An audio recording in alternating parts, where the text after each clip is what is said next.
What up, all my fight fans? We got ourselves one hell of an event this coming Saturday. I am talking about the UFC. I am talking about the White House. I am talking about UFC White House 250, America's 250th birthday, as well as Donald Trump's birthday, for all you guys that do not know. But we're not here to talk politics. We're here to talk about UFC. This has been a much talked about event throughout the year. It's been a much talked about rumored event from last year. So now the fact that this is actually going down, it is crazy. It is so historic. I mean, guys, if you are a fight fan of the UFC since the very, very first UFC, since the UFC in the 90s, you got to remember this thing was banned in multiple cities, multiple states. This thing was not allowed in multiple countries. I mean, good God, and to see where they're at now, to see how far they have come now, I mean, it's very historic for the UFC, for MMA in general. You know, for MMA in general to make this big leap. You know, we never even had, boxing's way older, wrestling's way older, baseball, football, you name it, is way older, and we never had any kind of event. Obviously you can't have, like, you know, baseball or football, but even a boxing ring that has been so old for hundreds of years has never taken place in the White House, and you have MMA doing this. So it's a big accomplishment for the UFC and Dana White and the White House. So let's get into it, shall we? In the main event, you got yourself Ilia Topuria taking on Justin Gaethje. This is going to be a great fight, guys, an all-action fight. I really do not see any wrestling taking place in this fight. It's going to be a 100% stand-up.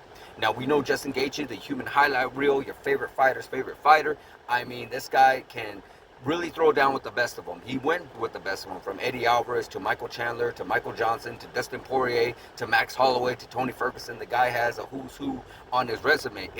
He's a very, very exciting fighter. You know, even though this is basically, I feel like, his last attempt at an actual title. He had two attempts. He had that one attempt against Khabib, did not go his way, and he also had that another attempt against Charles Oliveira, did not go his way. So I'm sure he's definitely going to do everything he can to make this happen, but he is not going against any punk. He's going against Ilia Topuria. Ilia Topuria is, by God, one hell of a fighter himself. The guy's a beast. I mean, he's going on a knockout run, knocking out legend after legend after legend. You know, he went against Alexander Volkanovski, boom, got knocked out. He went against Max Holloway, boom, got knocked out. He went against Charles Oliveira, boom, got knocked out.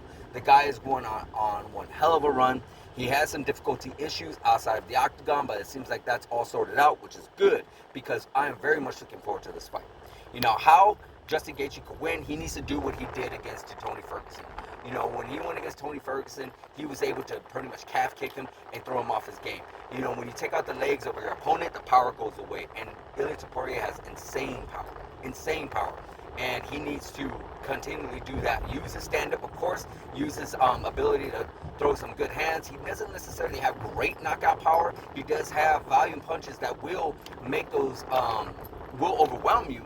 But as long as he does those calf kicks, as long as he does those that takes away from Ilia Topuria's power, then yeah, I believe that's a good way to take a good way to win. But what Ilia Topuria needs to do to win, he needs to utilize some of his wrestling, because I do believe he has better wrestling than Justin Gaethje. But we all know he has also great power. You don't want to get too much leg kicks from Justin Gaethje, because he can do what I just said, take away that power. He needs to be able to take Justin Gaethje down a little bit, kind of wear him out a little bit on the ground before you start controlling him and taking over like the third or fourth or fifth round with some of your great body shots. You know, make Justin Gaethje really scared, intimidated by those power shots. And once he does that, once he gets that done, it should be well open season on Justin Gaethje. He should be able to land some really good body punches, some really good head kicks and whatnot. And that's something you also got to watch out for, is from Justin Gaethje, the head kicks, because that's how he knocked out Dustin Poirier, if you guys remember, in that BMF title fight. You know, so yeah, it's going to be a great fight, guys. It's going to be a great banger fight. But I do feel like Ilia Topuria is just a little bit younger, a little bit fresher, and has less damage, you know, because Justin Gaethje has just been through so many wars. Has had so many wear and tear in his body. You know, even though he hasn't really shown it too much. Like, you know, you don't really necessarily see him being busted open and bleeding and whatnot. So, but still, that's a lot of wear and tear. That's a lot of miles on Justin Gaethje. Where Ilia Topuria is a little bit more fresher, a little more younger, a little bit more hungrier. So I feel like the edge definitely goes to Ilia on this one.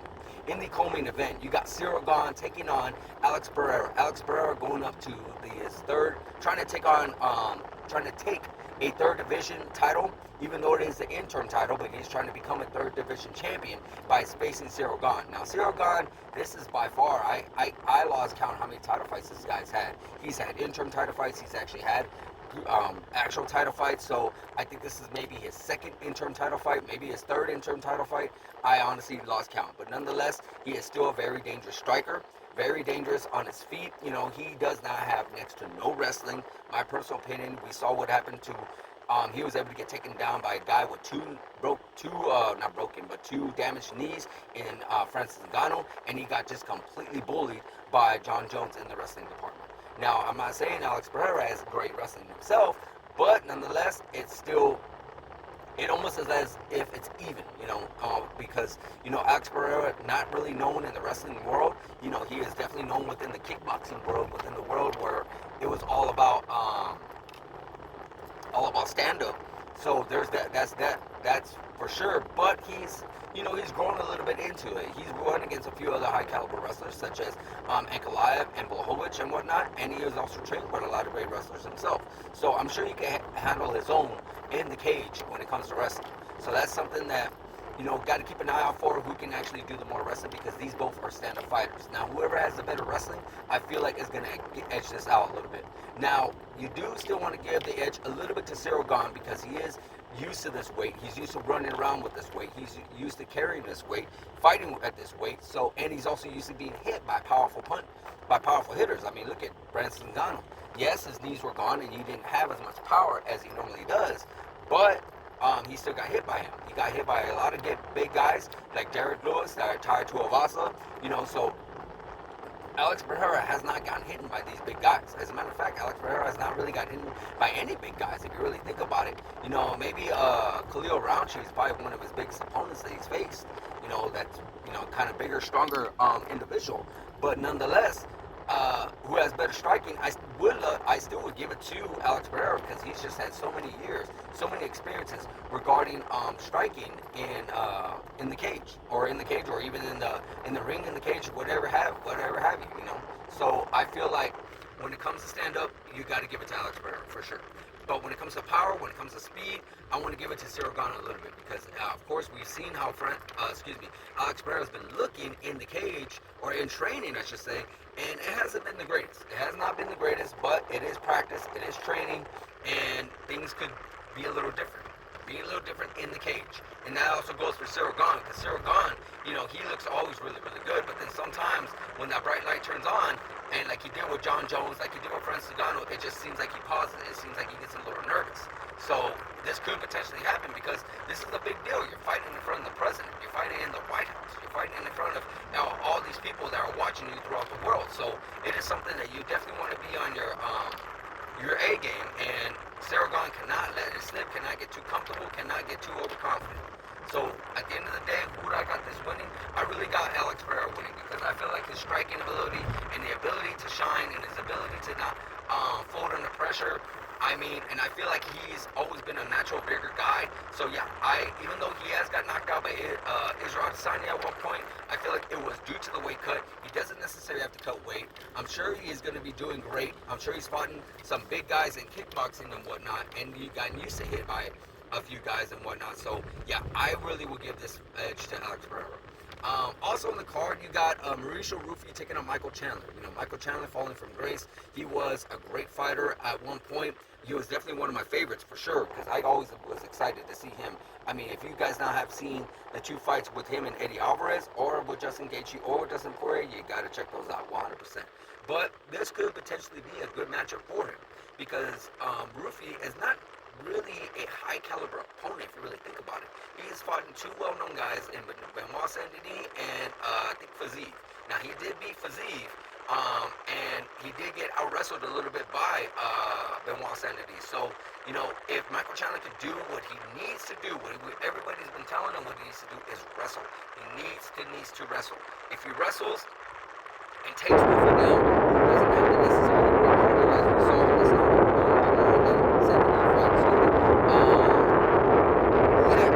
get him tired, get him really, really tired, you can get him really, really winded, and then finally take over in the second and third round, because Michael Chandler has been in with a lot of good fighters, has very experienced, and he does have really good cardio at times.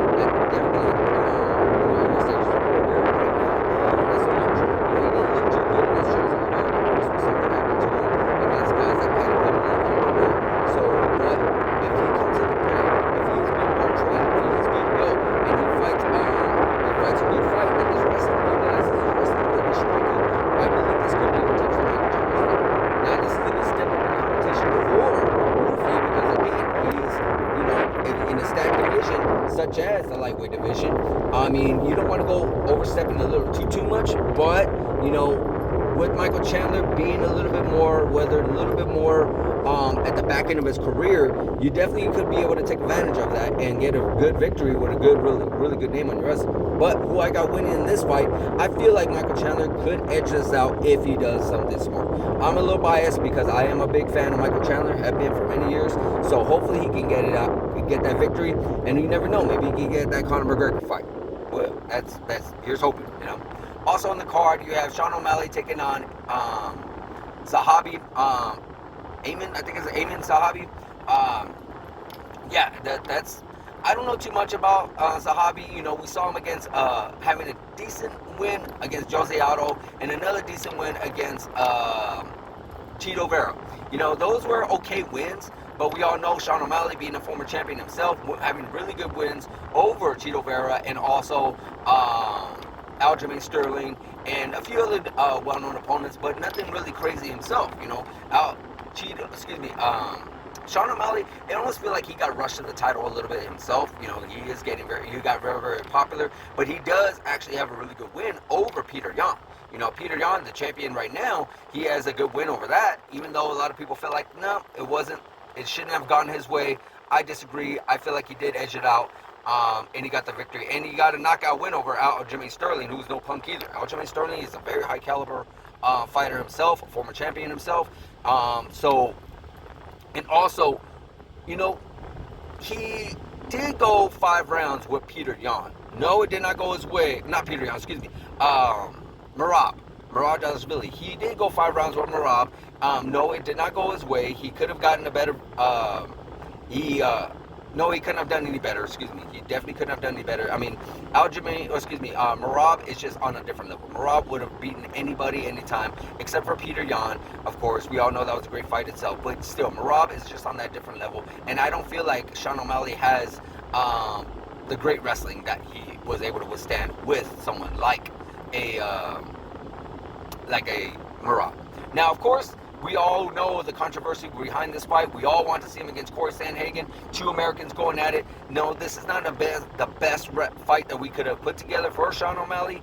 And it's no disrespect to Zahab, but it's just not something that we want to see as fight fans. So at the end of the day, do I feel like it's going to be a big test for Zahab? Yes, I do. I feel like Sean O'Malley could get a potential victory just due to the fact that the guy hasn't had really a lot of high caliber opponents on his list, and definitely being that O'Malley is a former champ, and it seems like he's taking his career a lot more serious now. It seems like he's doing his best to be full focus on trying to get that championship belt back. So you never know what's going to happen with that. So I do feel like Sean O'Malley could get the victory and edge this out just due to the fact that he is a little bit more experienced and a little bit more has a little bit more higher caliber fighters on his resume, and has been in there with a bunch of different type of fighters. Even though Zahab, he has a great training camp. He trains with his brother, and I'm sure he trains with George St. Pierre and all those guys over there in Canada and whatnot. So yeah, there's a lot of great fighters that guy trains with. So I wouldn't be surprised if he does get that victory. Also on the card, you got Bo Nickel and I think it was Kyle Dawkins. I feel like this is more of a good fight for Bo Nickel. That I feel like Donald Trump really wanted Bo Nickel on this card, and he got Bo Nickel on this card. And we all know Bo Nickel being the most decorated wrestler in the UFC right now. I feel outside of maybe I'm drawing a blank on his name. The guy that John Jones is going with, but never mind. That we're not here to talk about that. But yeah, I feel like there's really nothing to really break down with this one. I feel like Bo Nickel could just edge this one out, utilizing his wrestling and introducing some striking to the game. I really feel nothing against Kyle Dawkins, but I feel like he's being served to the wolves on this one. That's just my personal opinion on that one. Also, you have Steve Garcia versus Diego Lopez. That's going to be a banger itself. You got 2 great fighters, 2 really exciting fighters going at it. They're going to throw down with each other. That one's almost like a gimme fight. Like, I really don't know who you would get in that one. I really don't know who you would really want to pick. It's almost like, dealer's choice, whoever you want to pick. Maybe Diego Lopez could get it because he does have a little bit more of experience against the upper echelon opponents, such as, you know, Volkanovski twice. No, he did not get that victory, but he still has some really good good opposition on his resume. So I would give the edge to Diego Lopez as well. And then the last minute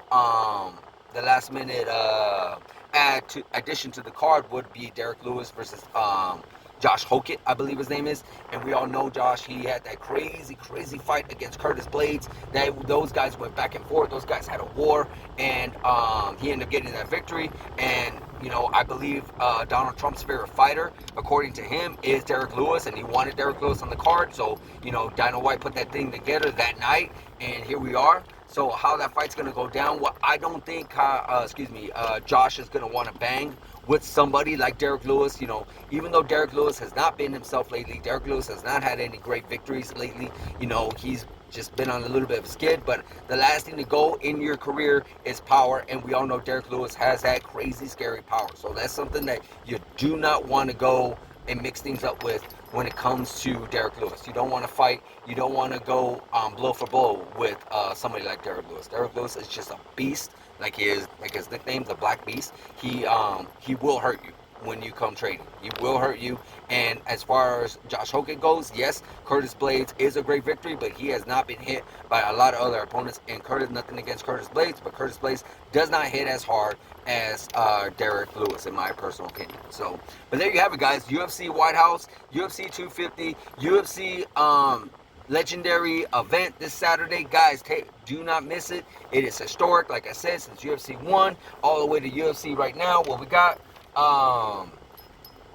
going on, it is just insane, guys. It's really insane on how far it has come regarding the UFC, the way things have been since day one all the way up until now. It's a very historic event, guys. Do not miss it. Let me know in the comments of who you guys got. Let me know in the comments of who you guys picking in regards to all these fights. Like, subscribe, hit that notification button, and I'll see you guys in the next video.